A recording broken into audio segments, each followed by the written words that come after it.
is just fantastic.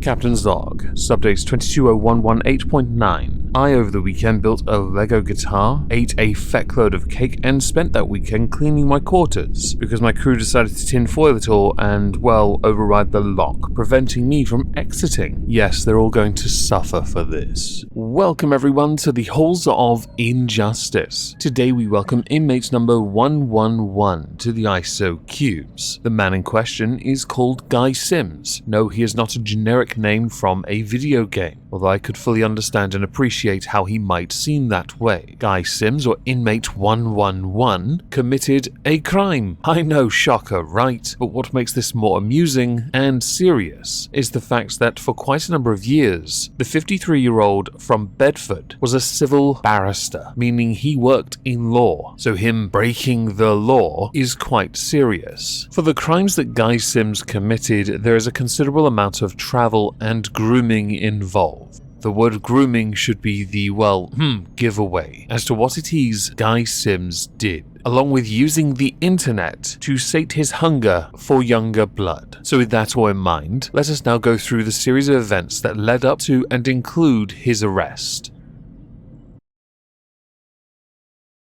Disclaimer: all crimes committed by Guy Sims predate coronavirus, so if anyone wonders how he was travelling, it happened long before that. In fact, all of his crimes happened before COVID, but only very recently ended in a conclusion. The 53-year-old from Bedford took his desires to certain social media platforms, the more notable of which were MyLol and Kick. Now, if you've heard of Kick before, chances are you know what it's about. Essentially, the majority of groomers that have been caught on that place. It is where people go to send lewds and nudes, or to entrap other people. Anyone that thinks it's for anything other than that is deluded. And no lie, I have never heard of MyLol. As one word, I had believed it was part of a drug name. Clearly, I was wrong. On those sites or platforms, he would use alternate names. For one, he would call himself Mark Bat X, one word. And on another, Mark Viva, also one word. It was on these platforms that he made arrangements to meet up with people, going so far as to offer to travel to meet these people. These people were teenage girls, with the youngest believed to have been 13. Put air quotations around the word girls though please, we'll get to that momentarily. In September 2017, Guy Sims was talking to two people who he believed were 13-year-old schoolgirls. He later arranged to meet up with one of these schoolgirls, travelling 150 miles from Cambridge to Portsmouth, with the intention of engaging in sexual activity with one of these 13-year-old girls. When he arrived at the designated location, he was arrested by police officers, and a search was conducted. It was then that they found he had cider, a condom, as well as camouflage leaf netting in his car. It was also discovered upon searching his phone and his history that he had in fact made plans to meet another of these girls, either on his way home or on the way to Portsmouth on the same day for sexual activity. Now, there is one more person we need to add to this, but for that we have to skip ahead, because while he was under investigation, on October the 31st, 2019, Guy Sims engaged in conversation of a sexual nature with a third person that he believed to be a 13-year-old schoolgirl, yet again under another fake name. In this instance, his names were Yo Sarami and Danny.Dan, with him planning to meet up with this person in Oxford to then have sex with them, which is not what it is, even if they were real. Because of his connection with the offences in 2019, he was charged with additional offences. The main count that he was charged with 3 times was arranging or facilitating commission of a child sex offence. The specialist officers who performed the investigation are part of the Southeast Regional Organised Crime Unit, or SOROKU, as is their acronym, and it took them 4 years to finish this, which either means they did a fantastic job, and I'm sure the sentence will reflect that, or there were delays caused by other mitigating factors. One possible delay could well have been the coof. So perhaps now we should have a look at the UK Sex Offences Act of 2003, so as to best understand what could happen, and then what happened next. Sexual Offences Act of 2003, Section 14. Arranging or facilitating commission of a child sex offence. 1. A person commits an offence if a. He intentionally arranges or facilitates something that he intends to do, intends another person to do, or believes that another person will do in any part of the world, and b. Doing it will involve the commission of an offence under any of sections 9 to 13. 2. A person does not commit an offence under the section if he arranges or facilitates something that he believes another person will do, but that he does not intend to do or intend another person to do, and b. Any offence within subsection 1b would be an offence against a child for whose protection he acts.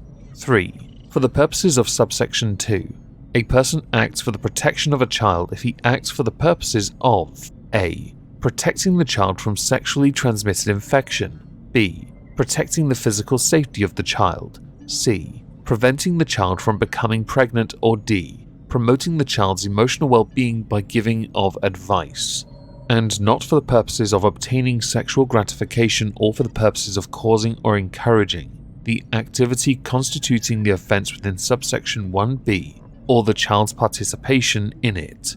4. A person guilty of an offence under this section is liable a. On summary conviction, to imprisonment for a term not exceeding 6 months, or a fine not exceeding the statutory maximum, or both. b. On conviction on indictment, to imprisonment for a term not exceeding 14 years.